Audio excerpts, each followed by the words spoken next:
Hi guys, welcome back to my channel.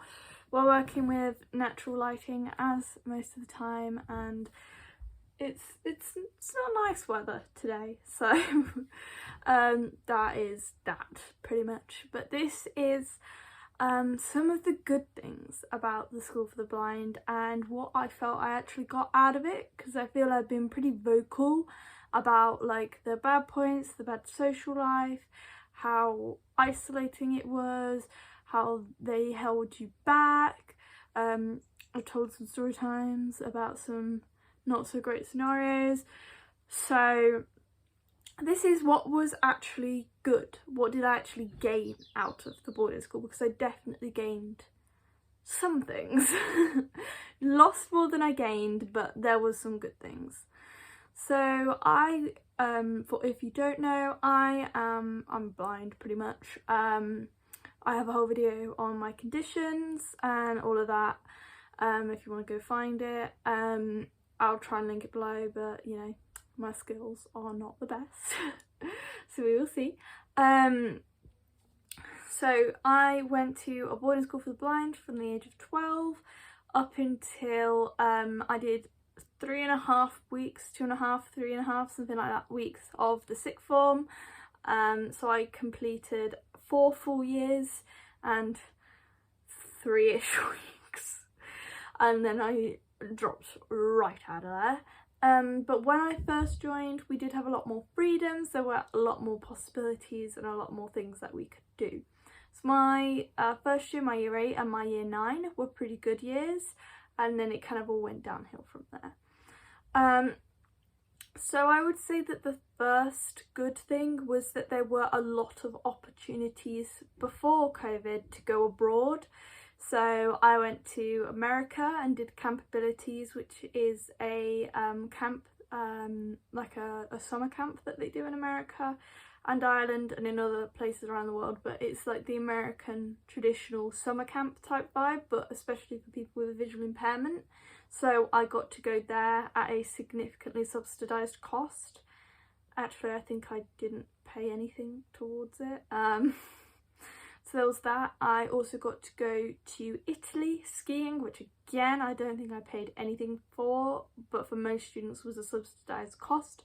Because I was a single parent household, I got even more money off of everything. I went to Romania, and that one was an Erasmus trip, so I'm pretty sure that one was costless as well, or at least heavily subsidised. And I was down to go to Italy again skiing. Well, they wanted me to put my name down, and I was like, I ain't gonna be here. And they were like, just do it anyway. I was like, I ain't gonna be here.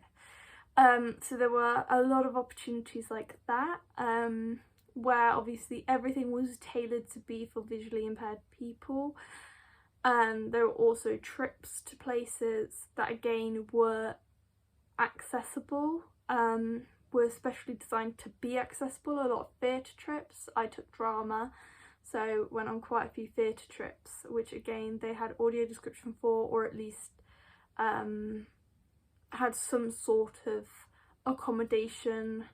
The best ones had audio description and a touch tour. Some of them just had touch tours, and then they gave you a rough idea of what was going to take place in each scene. But yeah, so trips were made significantly more accessible and were either heavily subsidised or free of a cost, which I don't think I would have got that at a mainstream school. I probably could have got the subsidisation, but not to the same degree, and the accessibility probably would not have been as much as it was, because it was a special school for the blind and visually impaired. They also did a trip to Poland, to Auschwitz. I might not have quite said that right, but that was, so they did that every like 6 years or something like that. So I would have been due to go on it this next academic year if I had stayed at the school, but I didn't. So, you know, they did, what else did they do? They did Auschwitz, they did Bulgaria, where else did they do? They did a lot of trips into London. they have done Iceland before, they did Spain. We were supposed to go to Spain and to Belgium. Belgium was going to be like a tour of the musical groups at the school, and Spain was for the people who spoke Spanish. So I was supposed to do both of those, but COVID happened. I dropped Spanish and the Belgian trip just didn't happen. So there were a lot of opportunities like that which would not have happened if it wasn't for that school being a specialist school and being a boarding school. It had relationships with other blind boarding schools around the world, one in Spain, one in Poland. I think there was another one somewhere else, but I don't recall. So there were a lot of things like that where they had good relationships with either funding bodies. There was one mysterious alumnus who none of us know who they are, but they are a very, very, very rich person, and they donated tons of money for trips. We used to get an Easter egg every year from the school through donations. There were a lot of things like that which didn't traditionally happen at the mainstream schools around where I used to live, so that was good. They had a lot of money to put towards trips and things like that. The second thing is, for someone who grew up in a not ideal family environment, it did give me an escape, a place to go, and create a new family in the staff and students at the school, which was originally a very positive thing for me before a lot of the students who I was friends with left and the staff left. Before that all started to happen, that was a really, really positive thing. And a lot of the students there say the same. There was a bit of a saying at the school which was, you don't end up here if you don't have trauma. Which is quite funny, but darkly true. Very few people ended up at that school because they have ideal environments at home. So it did serve a purpose in that. I literally just had the word and then it just stopped. In that department, it did serve a purpose to both me and other students. They weren't very good at boundaries though, so you had to sort of come as an alright person, otherwise, you know, you didn't really get boundaries. And people did exploit that and become not great human beings because of that. 3, if you were a student who had a higher capability, you were given some responsibility within the house. So you were able to do your own laundry, you were able to help out the staff members if you so wanted to. This doesn't really sound like a positive, but I'm going to get to how it is a positive in a minute. You could take on responsibility helping with younger students and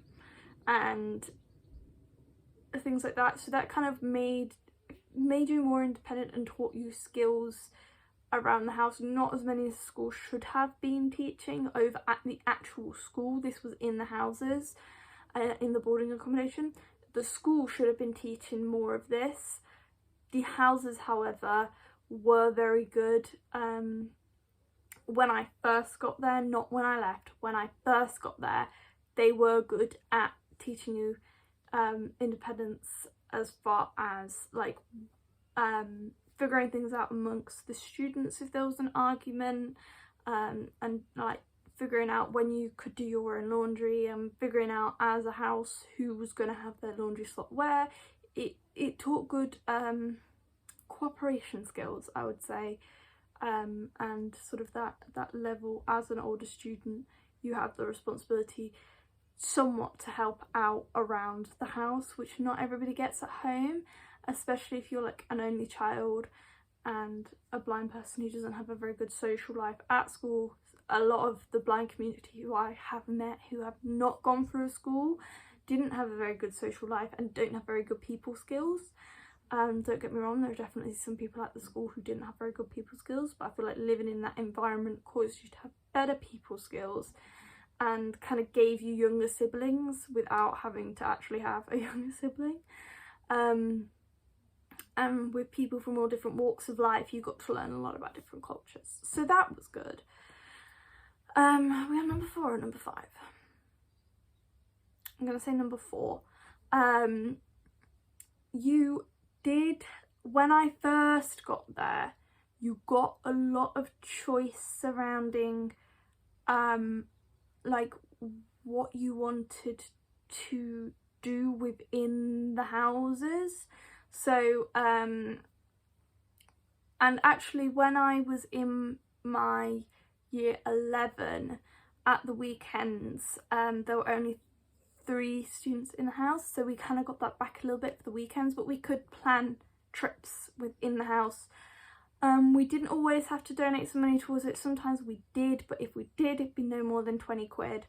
And we could go to different places. For instance, we went to a cat cafe, we went to Stratford-upon-Avon, we went and saw some micro pigs. Like, we got a lot of choice surrounding that and where we wanted to go, again for not much of a cost or for free. Which I feel was a good thing, as like it allowed us to experience some of the areas around the school. Again, it wasn't as much as it should have been, but again, if you're a blind person outside of the school, you don't have a very good social life, it gave you more than if you're in that situation. If you're a blind person outside of it who did have a good social life and did have a good family relationship, then it was not a benefit. It wouldn't have been a benefit to you, but for the students who were there, it was a benefit that we got to do. It wasn't very, very structured. So if there was something we wanted to do, like the cat cafe, we could go and do that. Whereas you may not have been able to do that if you were living in the family environment. Of course, you could have been, could not been, but yeah, that's kind of a benefit. But like, you know, we had some choice. They also spoke to us a lot about the improvements we wanted to happen to the school, but nothing ever really seems to have come of that. So you could say it's a benefit that we had some input there, but it didn't really feel like anything was happening. So, you know, there's that as well, but not really. Some of the stuff the students said went into what the school called its 10-year plan, for what it wanted to do to improve over that decade, but I don't think it's going to make the decade to actually make any kind of difference, so that's not ideal.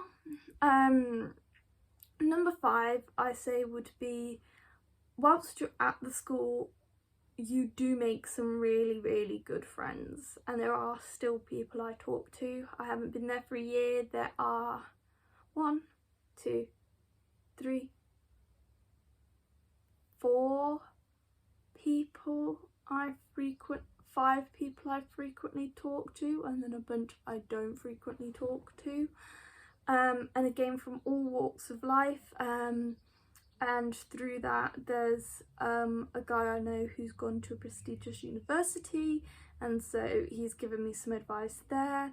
My best friend, I met through there, and as well as several other key players in my life I met through that school, and they are really cool people. And it makes you a lot of connections, I would say, to different people in different parts of the country who can then give you different opportunities and different legs up in different departments, if that makes sense. It's good networking if you go at the right time with the right people. If you were to go there now, I highly doubt that would be your experience, but for the time that I was at the school, it did provide some good networking opportunities, I would say. Yeah, what else was I gonna say? I think that might be about it, you know, for the positives. 5 pros. Yeah, I think that's about it for the positives. So yeah, that's about it. This was not a structured video at all, as you can probably tell. But yeah, that's about it for what I can think of for the positives for the School for the Blind. And they again were mainly prominent through my first 2 years at the school. After that point, everything started to go really downhill. Ofsted got very, very involved, stopped a lot of things from happening, took away a lot of our independence outside of campus, and even on the campus to a certain degree. But yeah, those are some positives, just to kind of, you know, sing a different tune a little bit. And I am grateful that I went there to a certain degree. I'm grateful that I went for my GCSEs. I think that that was very good. Actually, that's the main positive, I would say. That's the main positive. If you are going for your GCSEs, they will be able to give you the best opportunity to put your best foot forwards. If you're doing A-levels, I don't think that's so true, but GCSEs with science and maths, that is the number one positive. I would say they are good with their graphs, they are good at adapting things. So that is the main positive, number 6. They are good at adapting work. That is their main positive. And for GCSEs, that's very, very important. If you're planning to do A-levels such as economics, business, maths, science, they're gonna be a really good resource in that circumstance. If you're doing stuff like English, history, philosophy, they don't actually have philosophy. They used to do law, they don't anymore. Anything that's more writing based, psychology, sociology, I know they have graphs, but it can be done at a mainstream. They're not so good. They're not so good. Music, again, they're good with their music. Other than that, not so good. So yeah, that's the end of the video. I had a different video planned for this week and then I just forgot to do it. So happy Tuesday. I hope you enjoyed the video.